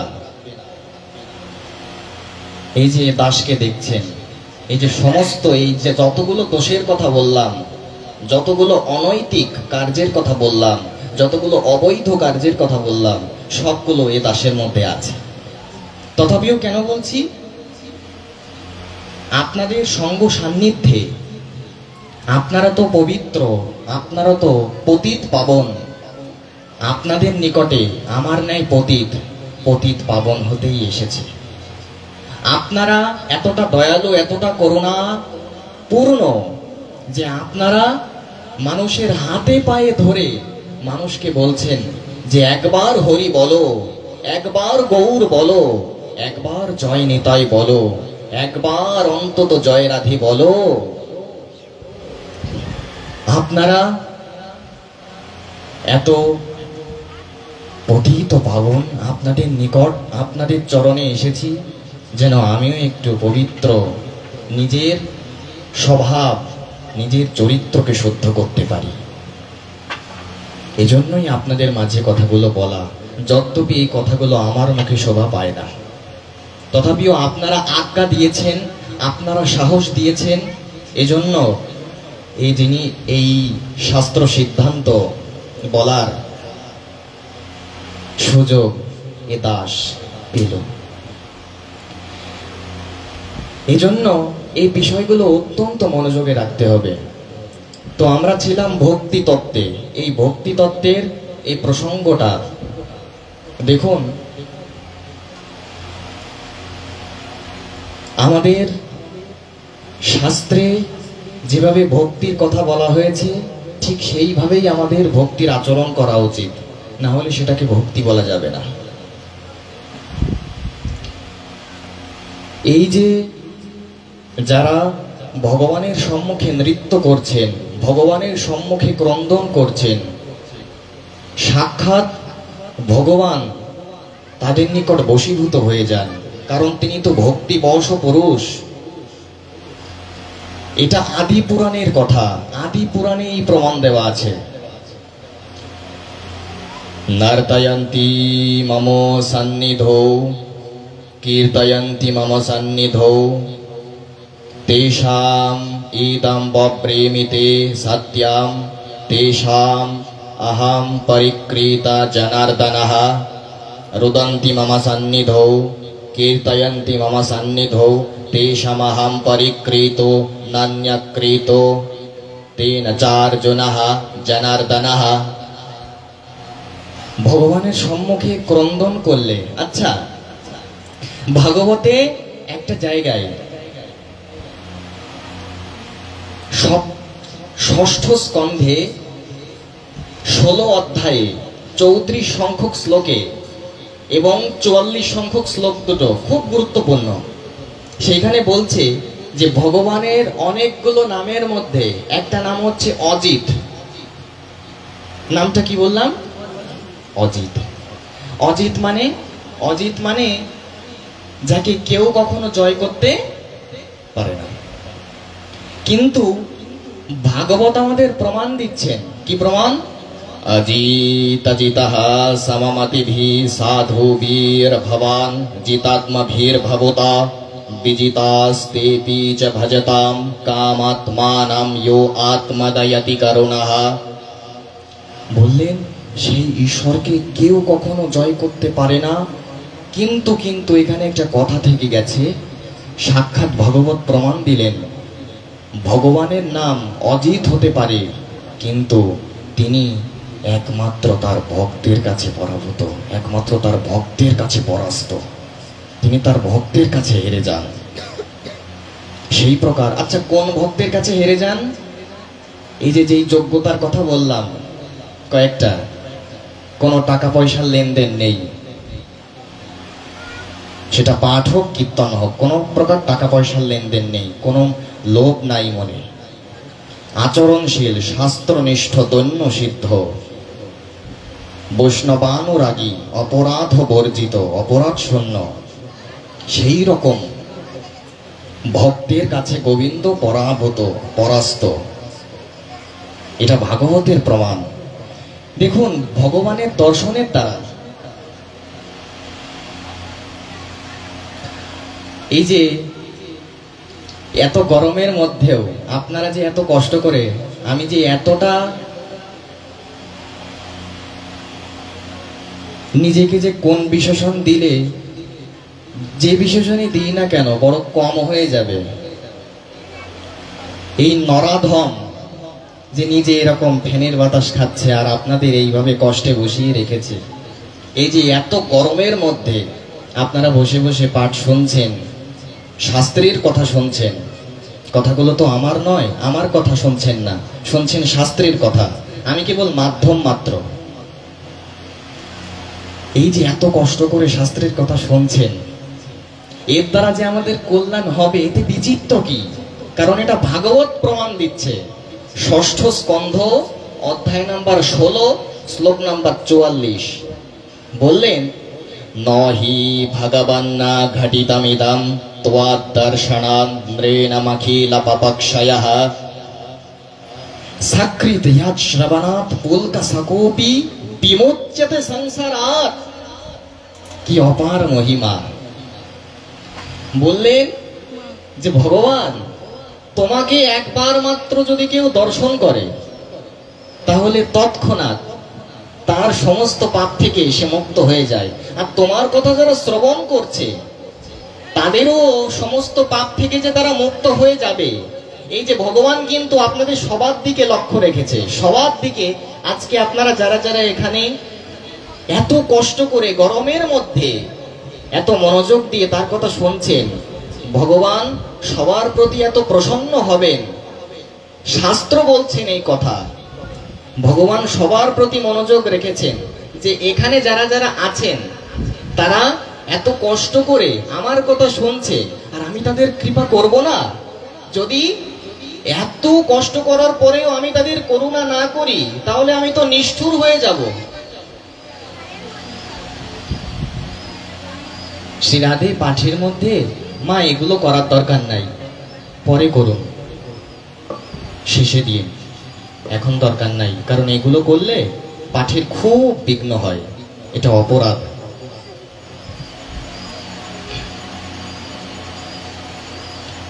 এই দাসের কথায় কেউ কষ্ট পাবেন না। কেউ কষ্ট পেলেন নাকি?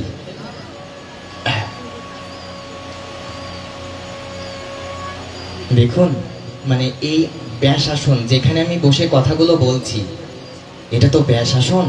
এখানে নিজের কোনো আধিপত্য চলে না। আমি যদি আজকে মনে করে আসি যে আজকে এই যে এটা মনিরামপুর তাহেরপুর, তো আজকে তাহেরপুরে আজ অন্নপ্রাশন উপলক্ষে পাঠে এই এই বিষয়গুলো বলবো। এই ব্যয় শাসন আমাকে বলতে দেবে না। কেন? কারণ এই ব্যয় শাসনের আধিপত্য আছে। আমার আধিপত্যে ব্যয় শাসন নয়, ব্যয় শাসনের আনুগত্যে, ব্যয় শাসনের আধিপত্যেই আমার কথাগুলো আসবে। এই জন্য যদি এরকম বিঘ্ন হয় তাহলে কি হয় জানেন? ওই যে ধারাটা, ওই ধারাটার বিচ্ছেদ ঘটে।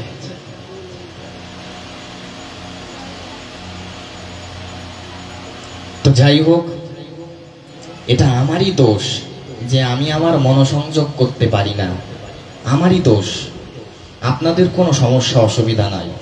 এটা আমারই দোষ, আমারই অপারগতা যে আমি আমার মনকে, আমার মনোসংযোগ সেই অবিচ্ছিন্ন তৈল ধারার ন্যায় কেন আমি রাখতে পারি না। আমারই সমস্যা, আমারই দোষ এটা। দেখুন, এই যে তার কথা এত কষ্ট করে হলেও শুনছেন, ভগবান যদি করুণা না করেন তাহলে ভগবান তো নিষ্ঠুর হয়ে যাবে। এত কষ্ট করে যার কথা শোনা হচ্ছে, সে যদি করুণা না করে তাহলে তাকে কৃপালু বলা যাবে, করুণাময় বলা যাবে? তাহলে আপনারা এত কষ্ট করে শুনছেন, অবশ্যই ভগবানের করুণা হবে। এই ভাগবতে কেবল যিনি ভাগবত পাঠ করছেন তার যে কেবল মঙ্গল হয় তা নয়, এই যে আপনারা যারা যারা শুনছেন তাদেরও মঙ্গল হবে। এটা ভাগবতের প্রমাণ। কি প্রমাণ? বাসুদেব কথা প্রশ্নঃ পুরুষাং স্ত্রীং পুনাতিহি বক্তারং পৃচ্ছকাম শ্রোত্রিং তৎপাদ সলিলম যথা। ভাগবতের দশম স্কন্ধের প্রথম অধ্যায়ের 16 নম্বর শ্লোক। সেখানে বলছে, এই ভাগবত যারা বলে, ভাগবত যারা শোনে, এবং যেই গৃহস্বামী অন্নপ্রাশন উপলক্ষে এই ভাগবতের আয়োজন করেছে, বললেন এই 3 প্রকার ব্যক্তির অশেষ মঙ্গল হবেই হবে। ভাগবতের প্রমাণ। এই জন্য এই কলিযুগে এই ভাগবত শ্রবণ আমাদের একান্ত দরকার। দেখুন, আমাদের যেই চতুর্বর্ণ, এই চতুর্বর্ণ কোথা থেকে উৎপত্তি হলো আমরা অনেকটাই জানি। যে আমাদের মনে হয় এই সমাজের কোনো বিজ্ঞানী কিংবা কোনো মহাপুরুষ মনে হয় 4টা বর্ণ সৃষ্টি করেছে, আমরা অনেকেই এইটাই মনে করি। কিন্তু ভাগবত বলছেন যে এই যে ব্রাহ্মণ, ক্ষত্রিয়, বৈশ্য, শূদ্র, এটা কোথা থেকে আসলো? এটা কি বলবো না বলবো না? বলবো।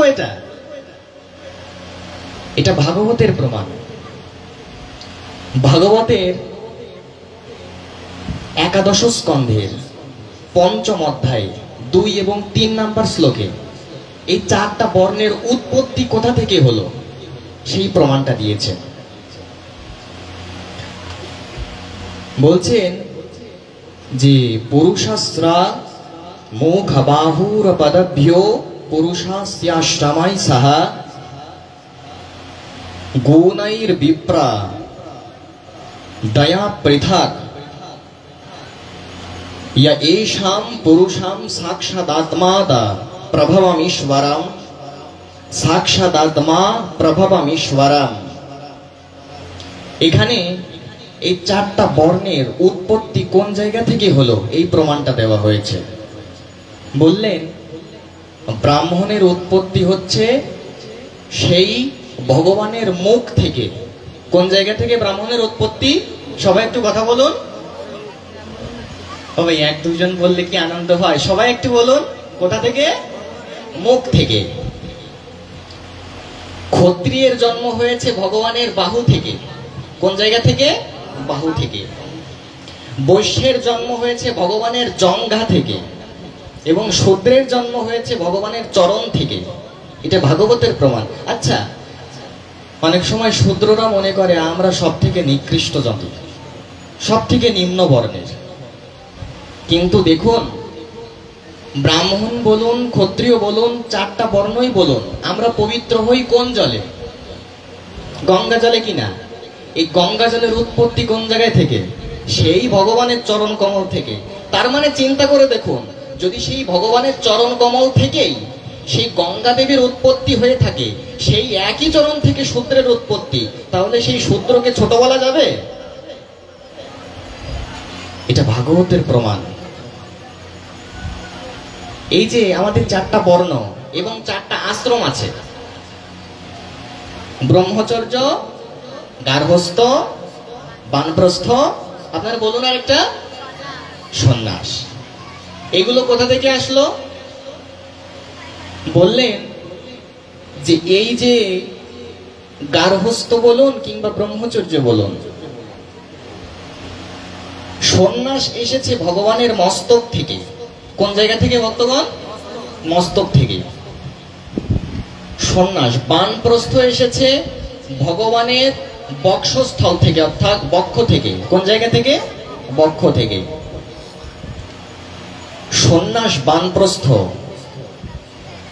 এবং ব্রহ্মচর্য যেটা, সেটা এসেছে ভগবানের হৃদয় থেকে। কোন জায়গা থেকে এসেছে? হৃদয় থেকে। এবং ভগবানের জঙ্ঘা থেকে এসেছে গার্হস্থ। ভাগবতের প্রমাণে বলছেন। এই জন্য এই যে আমাদের 4টা বর্ণ, ভাগবতের একাদশ স্কন্ধের 5ম অধ্যায়ে 2 এবং 3 নম্বর শ্লোকে শেষের লাইনে বলছেন, ন ভজন্ত্যাবনাৎ ন ভজন্ত্যাবজানন্তি স্থানাৎ ভ্রষ্টা পতন্ত্যথা। এই 4টা আশ্রম, গার্হস্থ, ব্রহ্মচর্য, বানপ্রস্থ, সন্ন্যাস, ব্রাহ্মণ, ক্ষত্রিয়, বৈশ্য, শূদ্র, এই 4 আশ্রম এবং 4 বর্ণ যদি নিজ জনক পুরুষ শ্রী গোবিন্দের ভক্ত না হয়, শ্রী গোবিন্দের আরাধনা না করে, শ্রীমন নবদ্বীপ চন্দ্র গৌরাঙ্গের উপাসক না হয়, তাহলে তারা নিজ নিজ স্থান থেকে ভ্রষ্ট হবে, নিজ নিজ স্থান থেকে তাদের পতন হয়ে যাবে। এর থেকে এটা সুস্পষ্ট যে আমরা যে বর্ণেই আছি না কেন, আমরা সবাই যেন সেই পরব্রহ্ম শ্রীমন মহাপ্রভুর উপাসক হতে পারি, সেই গৌরচন্দ্র কৃষ্ণচন্দ্রের উপাসক হতে পারি, তবেই আমাদের সার্থকতা। দেখুন, যারা মূঢ়, কিংবা যারা মূঢ় মানে মূর্খও বলতে পারেন, যারা মূর্খ প্রকৃতির, তারা কখনো ভগবানের ভক্ত হতে পারে না। কারণ এটা গীতার কথা, নমাম দুষ্কৃতিন মোরা প্রপদ্যন্তে নরাধমা মায়া অপরিত জ্ঞানা আসুরাম ভবমাশ্রিতাঃ। যারা মূর্খ, যারা মূর্খ, যারা আসরিক ভাব সম্পন্ন, এরা কখনো ঈশ্বরের উপাসক, তার ভক্ত হতে পারে না। এই জন্য আপনাদের মতো যারা বুদ্ধিমান, যাদের প্রকৃত বিবেক বুদ্ধি রয়েছে, তারাই কেবল তার উপাসক, তার আরাধনা করতে পারে। অল্প পুণ্যে অল্প ভাগ্যে সেই শ্রীমান মহাপ্রভুর চরণে আসা যায় না। চৈতন্য শতকমে সার্বভৌম ভট্টাচার্য, যিনি মহাপ্রভুর পার্ষদ হয়ে, তিনি নিজে বলছেন যে সর্বেষাম অবতারানাম পুরাণায় যৎ শ্রুতম ফলম তস্মান মে নিষ্কৃতিরয়স্তি অতস্তে শরণম গতঃ। হে গৌরহরি, আমি সমস্ত পুরাণ পড়েছি, সমস্ত পুরাণ পড়ে আমি দেখেছি আমার মতন পাপিষ্ঠের উদ্ধার নাই, আমার মতন পাপিষ্ঠের মুক্তি নাই। এই জন্য গৌরহরি, তুমি তো পতিত পাবন, তুমি তো ভক্ত বাঞ্ছা কল্পতরু, তুমি তো দীনানুগ্রহ ব্যগ্র। আমি জানি আমি যতই পাপিষ্ঠ হই, যতই পতিত হই, তুমি আমাকে বঞ্চিত করবে না। এজন্য আমি তোমার চরণে আশ্রয় নিলাম। তো যাই হোক,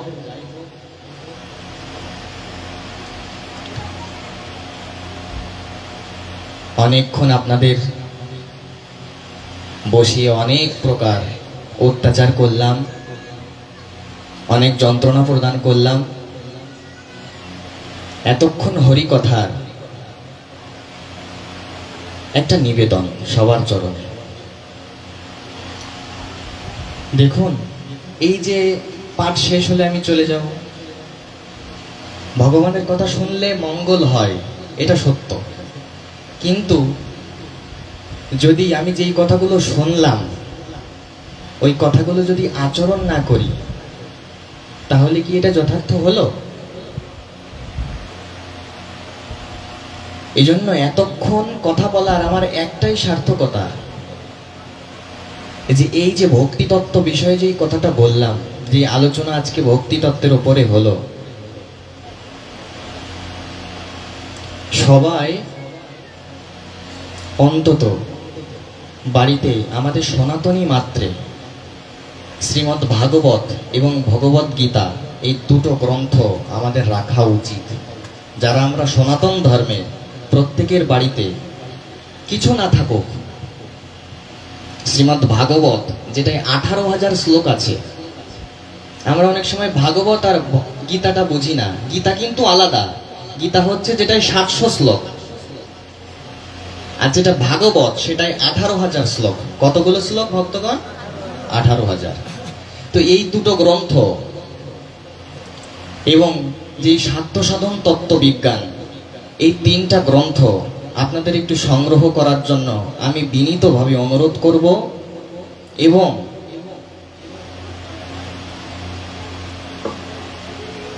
আপনাদের সবার প্রতি একটা দক্ষিণা চাই, এবং আমার এটাই আশা যে এই দক্ষিণাটা আপনারা সবাই দেবেন। সবাই দেবেন কিনা দেখি, একটু হাত উঁচু করুন। কারা কারা দেবে একটু দেখি দক্ষিণা? সবাই দেবে। আমার এই দক্ষিণাটা হলো এই, যে কালকে থেকেই বাড়িতে অন্তত দইমালা করে জপ করুন। বেশি না, শুধুমাত্র দইমালা করে আপনারা একটু চেষ্টা করুন মালাটা সংগ্রহ করার। আপনারা পারবেন। আর যদি কালকে না পারেন, আপনারা একটু চেষ্টা করুন খুব দ্রুত সংগ্রহ করার। হরিনামের জপের মালা সংগ্রহ করুন, এবং বেশি না, অন্তত 2 মালা করে একটু জপ করার চেষ্টা করুন। এবং এই যে 3টা গ্রন্থের নাম বললাম, সাধ্য সাধন তত্ত্ব বিজ্ঞান গ্রন্থের নামটা একটু সবাই বলুন, তাহলে মনে থাকবে। গ্রন্থের নামটা কি? সাধ্য সাধন তত্ত্ব বিজ্ঞান, শ্রীমদ্ ভাগবত মহাপুরাণ এবং শ্রীমদ্ ভগবত গীতা, এই 3টা গ্রন্থ। এবং প্রতিদিন 2 মালা করে হরিনাম জপ। আবার এইখানে তো আর একটা কথা চলে আসে, তাহলে আপনার গায়ে কোনো পোশাক নাই, যদি আপনি গলায় টাই পরেন তা মানাবে? তো আমার গলায় মালা নেই, হাতে মালা নিয়ে কি হবে? এই জন্য আগে কণ্ঠে মালা নিতে হবে। কণ্ঠে মালা থাকবে, ললাটে হরিমন্দির তিলক থাকবে। এই হচ্ছে আমার দক্ষিণা, যে সবাই তিলক নিবেন, মালা পরবেন, 2 মালা করে হরিনাম জপ করবেন জপের মালায়। এবং এই 3টা গ্রন্থ সবাই একটু সংগ্রহ করুন।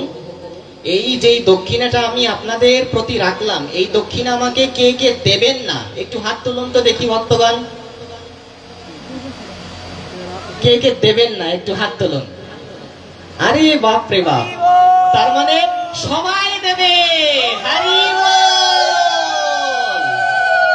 এই যে কেউ হাত তুললেন না, অনেকে হয়তো লজ্জায় তুললেন না, অনেকে হয়তো কেউ যদি হাত তুলতো একটু দেখা দেখি তুলতেন। এই যে আপনারা কেউ হাত তুললেন না, এর মানেটা আপনারা সবাই দেবেন, এটাই তো বলায় নাকি? নাকি একটু স্বীকার করুন এটা অন্তত। তো যাক, যদি আপনারা এই দক্ষিণা আমাকে প্রদান করেন, তাহলে আমার এতক্ষণ কথা বলার সার্থকতা, আমার এতক্ষণ কথা বলার সফলতা। যদ্যপি ভগবানকে খুশি করার জন্য এই হরি কথা, এবং আপনারা যদি এই দক্ষিণা দেন, এর থেকে বড় পাওয়া আর কিছুই হতে পারে না। যার উদ্দেশ্যে এই আয়োজন, আমরা সবাই অন্তত 3 বার একটু হরিনাম করব। সবাই একটু হাত উঁচু করুন, আমরা সবাই একটু হরিনাম করি। হরে কৃষ্ণ কৃষ্ণ কৃষ্ণ হরে হরে, হরে রাম রাম রাম হরে হরে, হরে কৃষ্ণ কৃষ্ণ কৃষ্ণ হরে হরে, হরে রাম রাম রাম হরে হরে, হরে কৃষ্ণ কৃষ্ণ কৃষ্ণ হরে হরে, হরে রাম রাম রাম হরে হরে। আপনারা সবাই প্রার্থনা করবেন এবং এই গৃহস্বামী আমাদের সবার ইন্সপায়ারেশন, আমাদের সবার অনুপ্রেরণা। বলে কেন? তিনি আমাদের চোখে আঙুল দিয়ে দেখিয়ে দিলেন যে অন্নপ্রাশন বলো আর সনাতনী সংস্কার বলো, ভাগবত দিতে হয়। এই গৃহস্বামীর কাছ থেকে অনেক কিছু শেখার আছে। আমরা যেন এই শিক্ষাটা নিতে পারি, আমরাও যেন প্রত্যেকে বাড়িতে ভাগবত দিতে পারি, সবাই আমরা যেন ভাগবত পরায়ণ হতে পারি।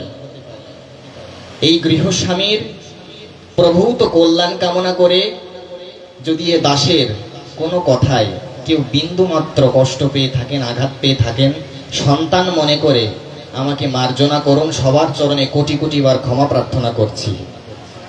এবং আমার শ্রদ্ধেয় আমার অনেক পূজ্যজন এখানে রয়েছেন, তাদের কণ্ঠ এখানে শুনে আমি তো এসছি তাদের কীর্তন চলাকালীন, একেবারে হৃদয়ে স্পর্শী, চিত্তটা স্পর্শ করে যাচ্ছে। যারা শুদ্ধ না হলে তাদের কথা, তাদের কীর্তন চিত্ত স্পর্শ করে না।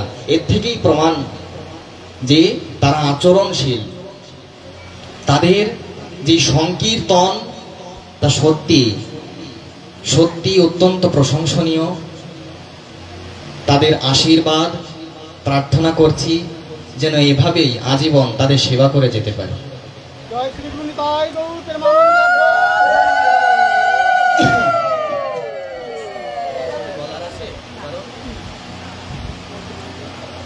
তো যেহেতু ভক্তগণ আপনাদের সবার জন্য প্রসাদের ব্যবস্থা আছে, আপনারা এখন একটু কীর্তন আস্বাদন করুন। আপনারা প্রসাদ পেয়ে তারপরেই সবাই যাবেন। শ্রীমন মহাপ্রভুর কৃপা হলে আবার রইল আপনাদের সেবার অভিলাষ। আজকের মতো শ্রী শ্রী হরি কথার এইখানেই দেওয়া হলো বিশ্রাম। নিতাই গৌর হরি বল। Subscribe to our YouTube channel.